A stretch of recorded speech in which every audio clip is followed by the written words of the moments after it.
तो अब राव मुशर्रफ जी भी मौजूद हैं, जो इनको किसी भी इंट्रोडक्शन की हाल में तो ज़रूरत नहीं है। सर मैं ये जानना चाहूँगा आपसे, जैसे बतला रहे हैं कि आना चाह रहे थे, रोक लिया गया, पहले तो आप इस सब चीज़ को कैसे देखते हैं, और भी बीजेपी की सरकार में?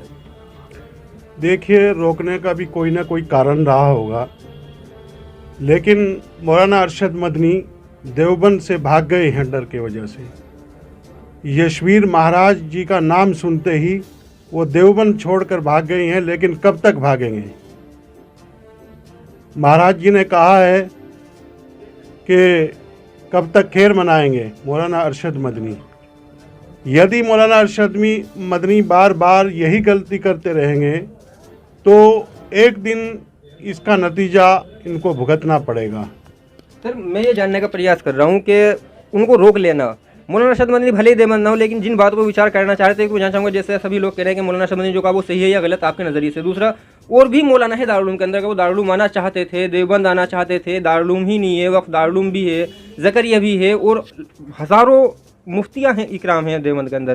तो वो किसी से भी आके बात कर सकते हैं। मैं चाह रहा हूँ ऐसे रोक लेना, बात करने से रोक लेना और लोकतंत्र में रोक लेना, इस चीज़ को कैसे देखते हैं? अभी कुछ दिन पहले जमीयत उलमा हिंद का एक सम्मेलन हुआ था दिल्ली के अंदर, तो वहाँ पर मौलाना अरशद मदनी और महमूद मदनी ने संयुक्त रूप से कहा था कि ओम और अल्लाह एक ही है, जबकि ओम सर्वोपरि है, सर्वमान्य है, ओम की तुलना किसी से नहीं की जा सकती है।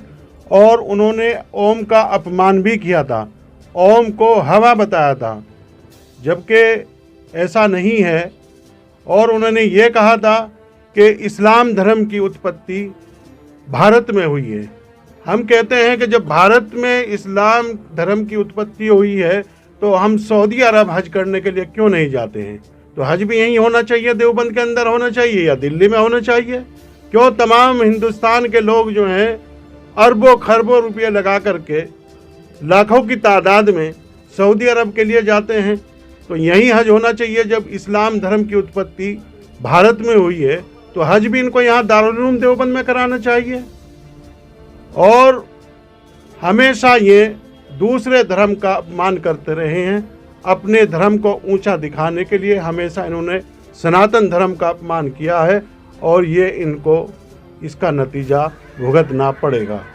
सर जैसे आप कह रहे हैं अपमान करने वाली बात, इसकी तो इजाज़त इस्लाम बिल्कुल नहीं देता कि किसी के धर्म को बुरा जानना या अपमानित करना। दूसरा, आपने जो एक बात कही अभी हवा की और मतलब कंपैरिजन करने की, ठीक है आप तो मुसलमान हैं, मैंने आपका कई भाषण सुने हैं, आप मीडिया में रहते हैं लगातार, आप कहते हैं कि आपने कुरान को भी पढ़ा है, आपने दारुल उलूम से ही पढ़ा है, ठीक है, तो जाहिर सी बात है आपने सूरह इखलास भी पढ़ी होगी, ठीक है। मैं जानना चाहता हूँ उसका मतलब क्या है और उनकी बात का मतलब क्या था? देखिए, मैं आपको बताना चाहता हूँ, कुरान में लिखा है लकुम दीनुकुम वलिय दीन, यानी कि अपने मजहब पर चलें और दूसरे मजहब का सम्मान करें।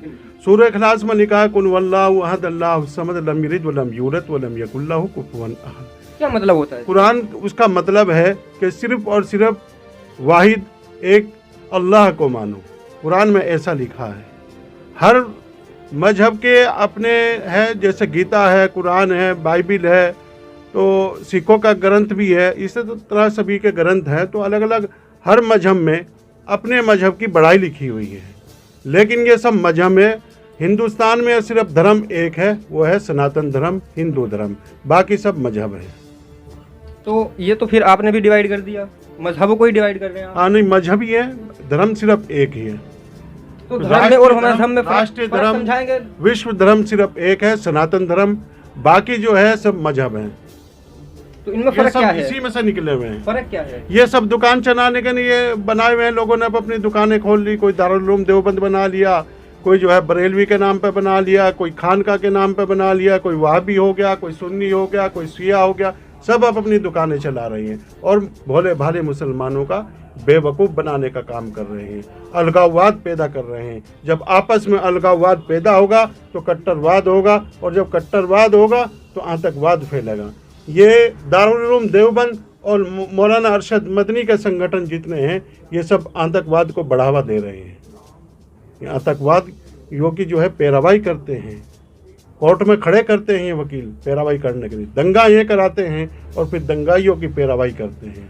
तो मेरी भारत सरकार से मांग है कि जमीयत उलमा हिंद पर भी बैन लगना चाहिए, और इनके जो बयान हैं जो दूसरे धर्मों का अपमान करते हैं उन बयानों पर भी इनके अंकुश लगना अति आवश्यक है। जैसे कि कमेंट रखेंगे। देखिए, अगर जमीयत उलमा हिंद के लोग भगरा बात करने के लिए तैयार होते हैं तो हम लोग भी इनके बीच में जो खाई है उसको खाई को पाट करके आपस में दोनों का समझौता कराएंगे और दोनों की विचार विमर्श आपस में कराने का काम करेंगे। सर एक आखिर में ये भी जानना चाहूँगा मैं आपसे, जैसे उन्होंने कॉल दी थी बहस करने के लिए या बात करने के लिए कुछ भी, तो क्या जमीयत ने उसको एक्सेप्ट किया था?